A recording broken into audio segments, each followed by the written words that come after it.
Forget everything you thought you knew about ancient Egypt. The pyramids, the mummies, the glittering gold. Yes, those were real, but they were only part of the story. Behind the solemn statues and divine temples was another world, a world buzzing with music, heavy with the scent of burning flowers, and shimmering in the haze of intoxicating smoke.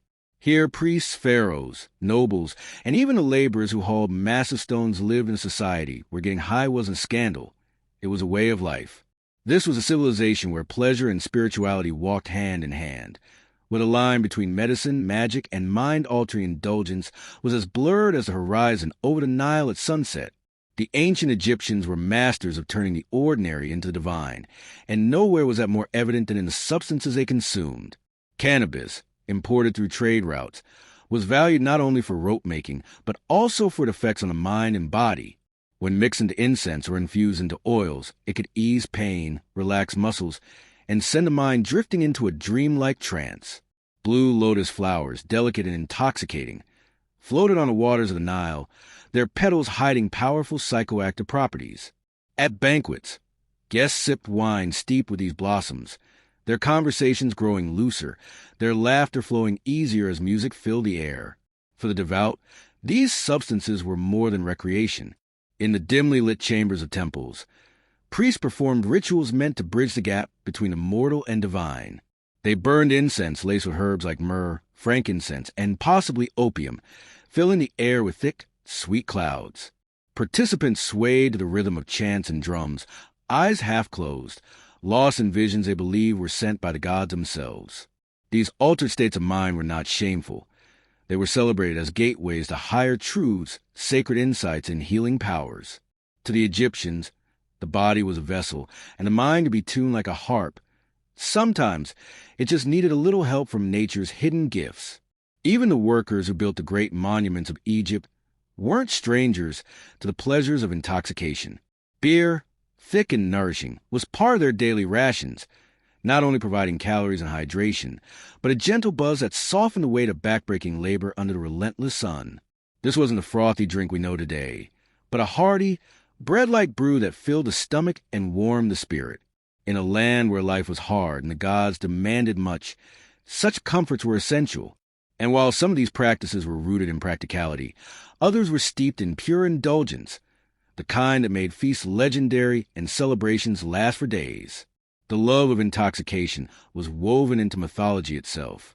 Hathor, goddess of love, joy, and music, was often depicted with sistrum in hand, surrounded by drunken revelry.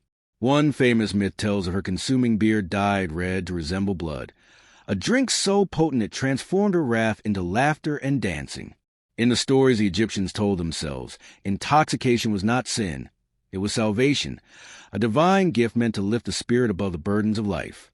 But even in this ancient paradise of sensory pleasure, there was risk. Some of the substances they consumed were dangerously potent, and their effects could be unpredictable. Historians and scientists have found traces of cocaine, nicotine, and hashish in the hair of mummies, compounds that raise questions about the reach of ancient trade and the limits of their experimentation.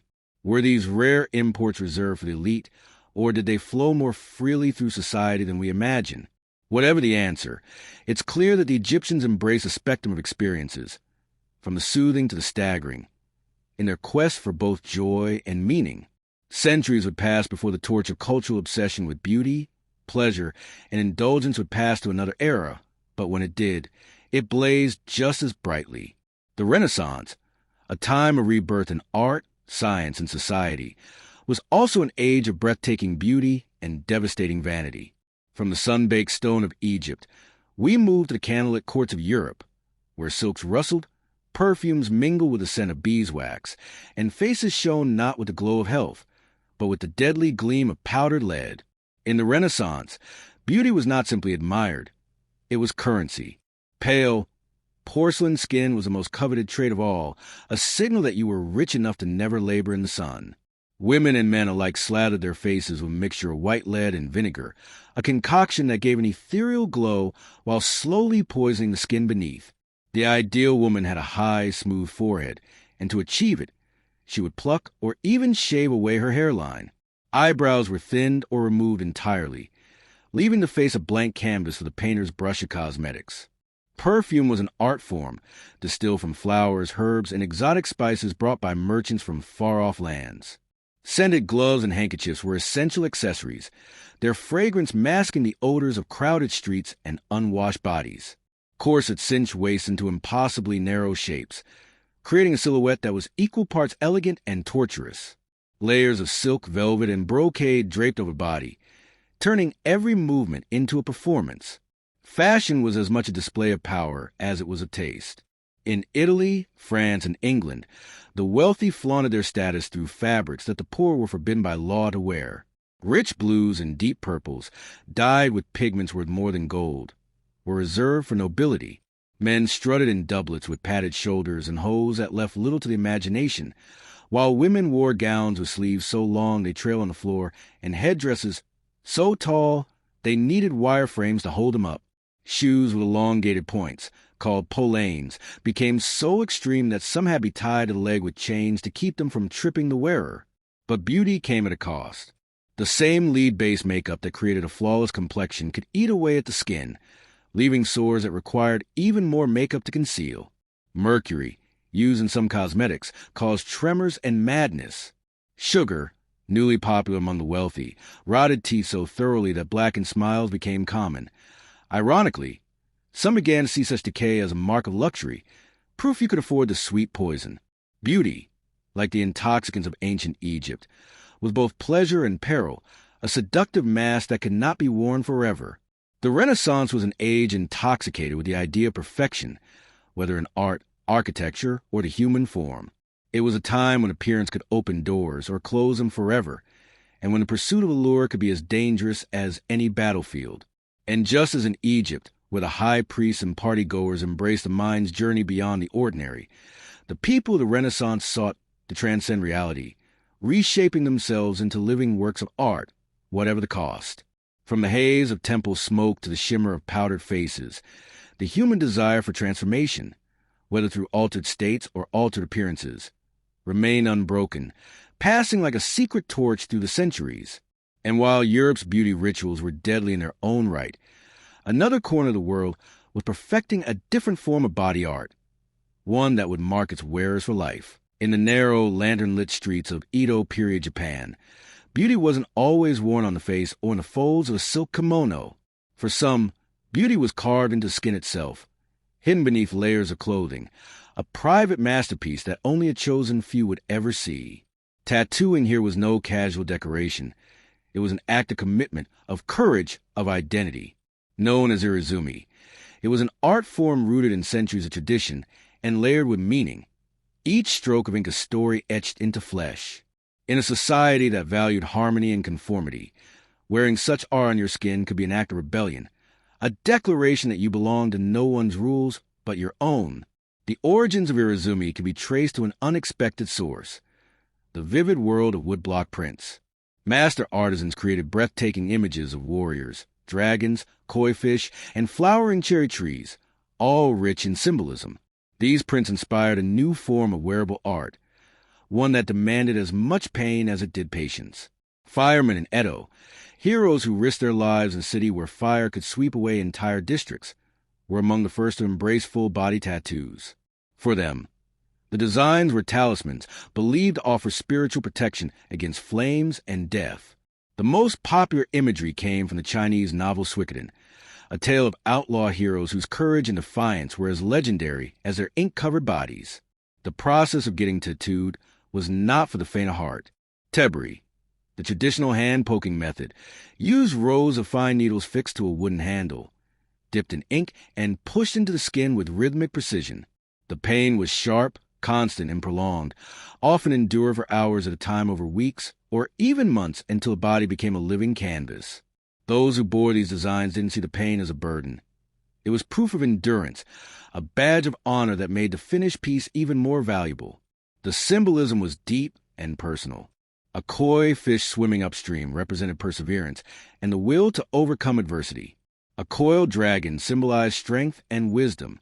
Blossom spoke of beauty and the fleeting nature of life, a reminder that all things, no matter how lovely, eventually fade. Yet tattoos existed in a complicated space in Edo society. They were admired as art among certain circles, but frowned upon by authorities who associated them with criminals and the underworld. This tension gave Irezumi an undercurrent of danger, a whisper of the forbidden. To wear such a piece was to carry both beauty and risk, an invisible rebellion under kimono. That allure, the mix of danger and desire, is what made it irresistible to those who chose a needle. Across the sea, in the glittering courts of Renaissance Europe, there was another kind of forbidden art, not worn on the body, but hidden between the covers of books. In an age when the printing press had given birth to a flood of literature, not all of it was meant for public eyes. Love and lust were not strangers to the Renaissance. But when such passions were put into writing, they could ignite scandal and draw the wrath of the church.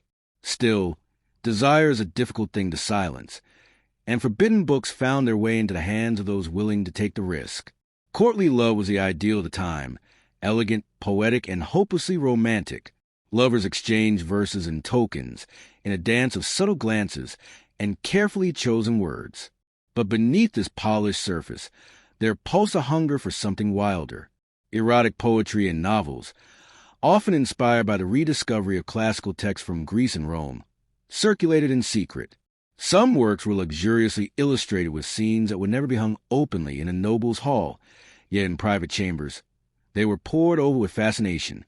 Possessing such material could be dangerous, especially in regions where the Inquisition held sway. Punishments ranged from public shaming to exile, yet this only seemed to fuel the allure. The wealthy often maintained private libraries, locked rooms where the shelves held not only the finest works of philosophy and science, but also manuscripts and printed volumes considered too scandalous for public view. These books traveled through underground networks of printers and booksellers, slipping past the eyes of censors. For many, owning them was less about the content and more about the thrill of having what was forbidden. It was a rebellion wrapped in leather binding. The ink as intoxicating as a touch of forbidden lover.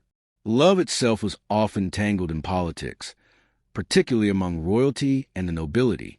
Marriages were arranged to secure alliances and power, but that did not stop hearts from wandering. Affairs between nobles could be both thrilling and catastrophic, capable of shifting the balance of power in a court or even sparking wars. The stakes were high. One whispered secret could ruin reputations, break treaties, or end lives. In such an environment, romance was not just a personal matter, but a dangerous game, played in shadows and coded language. There were queens who used charm as a weapon, poets who masked their desires in allegory, and scholars who wrote under pseudonyms to explore the boundaries of love and lust. The Renaissance thrived on curiosity and exploration, but also lived under the watchful eye of tradition and morality. That tension created a world where the most thrilling pleasures were those kept hidden, the sweetest words those spoken in secret. Love was at once an art and a gamble, each affair a delicate balance between passion and peril. From the smoky backrooms of Edo's tattoo masters to the candlelit studies of Europe's forbidden book collectors, the human urge to mark, to preserve, to experience beauty in all its forms has never been easily contained. In Japan, it was etched into skin with ink and pain. In Europe, it was pressed into paper with ink and risk. In both, it was about more than the object itself. It was about identity, defiance, and the quiet exhilaration of knowing you possess something not everyone could see or touch. History shows us again and again that the things most restricted are often the most desired. Whether it was a fireman's dragon curling across his back in Edo, hidden beneath his work robes, or the nobleman's locked chest of forbidden verses in Florence, the allure was the same. It was the thrill of the forbidden, the beauty of what could not be openly displayed, the power of carrying a secret that was yours alone. These stories may be separated by oceans and centuries, but they share the same heartbeat, the unending human desire to claim beauty and pleasure on our own terms, no matter the cost. And that desire, whether marked on the skin or pressed into a page, has always been the most enduring work of art of all.